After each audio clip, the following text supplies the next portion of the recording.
It's hard to believe that somebody you know would actually be an abuser of people they love, people they live with, and people they raise.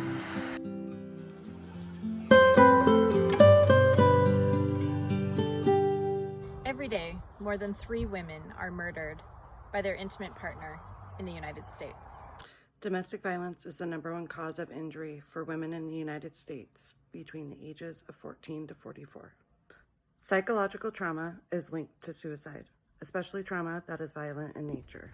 25 to 54% of women experience intimate partner violence in their lifetime, and as a result, women are 5 times more likely to commit suicide. Approximately 30% of women report physical abuse by their intimate partner. Every year, over 1 million women are stalked, 59% of whom are from intimate partners. Women, on average, will leave their abuser 8 times. And of those women, up to 35% of them will consider taking their own life. Women who are murdered by their intimate partner constitute 30% of female victims, and 75% of them are killed during the separation. Every year, over 1 million women are violated and abused by their intimate partner. These statistics are real because I know I was one of them. They can be your mother, your daughter, your best friend, your neighbor, your sister. I was one of the lucky ones to get out. Please be aware of domestic violence. Exposure to violence increases the risk of suicide, anxiety, depression, and post-traumatic stress disorder. I know because I am a survivor of domestic violence. They can hide who they are very easily. They are friendly, lovable, and compassionate around their friends, but around the victim, he sometimes pretends to be the victim, not to be the abuser. The people around you, your friends and family, don't realize how bad it gets for you. And when you leave, it makes you look like the person who causes the problems. So, fear of the abuse and the violence that may happen would oftentimes cause me to want to leave. I was scared of leaving him. And our relationship was very long, over 40 years. It got complicated and difficult to leave. He'd always talk. They can talk you back into coming back by being cunning and loving and buying gifts. With domestic violence, a cycle of abuse occurs and gradually escalates, becoming more and more violent and abusive. All forms of domestic abuse are psychologically damaging and designed to control and confuse the victim. Domestic abuse is a pattern of behaviors causing one's partner physical, sexual, or psychological harm, pain, or injury. These behaviors are used to intimidate the victim, ultimately to maintain power and control over them. The victim experiences feelings of powerlessness, entrapment, and loss regarding their dignity, independence, and safety. After experiencing the cycle of abuse 3 or more times, the woman develops a form of PTSD known as battered women syndrome. The victim develops symptoms of post-traumatic stress disorder. She may have nightmares, become numb, detached, or anxious, and have trouble sleeping. After having tried and failed multiple times to stop the abuse, she develops what is called learned helplessness. She may blame herself for being weak or pathetic, thinking that she is the sick one for staying. While this isn't true, her abuser reinforces this type of thinking. The third symptom of battered woman's syndrome is where she may eventually resort to using self-destructive coping strategies, such as using drugs, alcohol, or attempting suicide as a result of the abuse. Domestic abuse affects the entire family system, and the devastating effects can last generations, perpetuating a cycle of abuse. Violence is normalized, making it difficult for them to identify what is acceptable.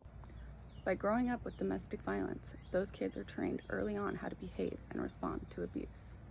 Having been brought up in this culture, the dysfunctional response is second nature.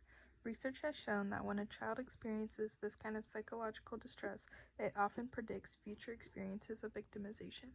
She develops a culture of pretense where abuse is not always acknowledged or recognized, and to those outside of the relationship, everything appears to be normal. Having a strong support system is fundamental to the victim's ability to recover. She needs to be presented with informed choices and to feel supported as she processes what is happening to her. She is abused into believing that she is to blame for the violence. Survival is determined by her perception of how others will respond and by her very real fear of further abuse if she exposes the violence. Women may minimize the abuse because they may need to pretend that everything is normal in order to psychologically survive the abuse. Once she is able to see the abuse, she is often shocked, devastated, and feels foolish for not seeing it before. Coming to terms with the abuse is more than just hard for women, it's usually traumatic. She can't bear the thought of being criticized, judged, humiliated, or rejected by others for what is happening to her inside her home. The woman's perception of those outside the relationship and what they think is very important. As difficult as it may be to hear, having others confirm that her relationship is not normal and is actually domestic abuse is often the catalyst she needs to clearly assess her situation.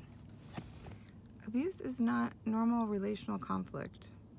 It's not an anger issue, which is a feeling, but a control issue, which is a choice.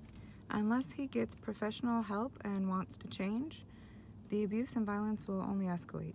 It's time for women to stand up to abuse and take control back. There are services available to help and support women in creating a safe plan. Try calling the National Domestic Violence Hotline at 1-800-799-7233. Women who are trapped in a cycle of abuse may continue to act like everything is fine because they don't have the energy, strength, resources, or knowledge to get out of their situation. These women need and rely on support from others and from professional services. If someone discloses abuse, remain supportive and withhold judgment. Let her know that there is help available to her, that she is not alone, and that the abuse is not her fault. Organizations that support victims of abuse might consider partnering with police and other emergency services. Having a resource kit on hand is a great way to help support women, getting them the information they need to identify the abuse, as well as information about services that are available to help. You know, you believe when they tell you that they won't do it anymore and they'll seek help. Your safety can be compromised in an instant. All I can say is domestic abuse is not just physical harm, but it is also mental harm. I think no person who's been abused deserves to be treated the way an abuser will do to their loved ones.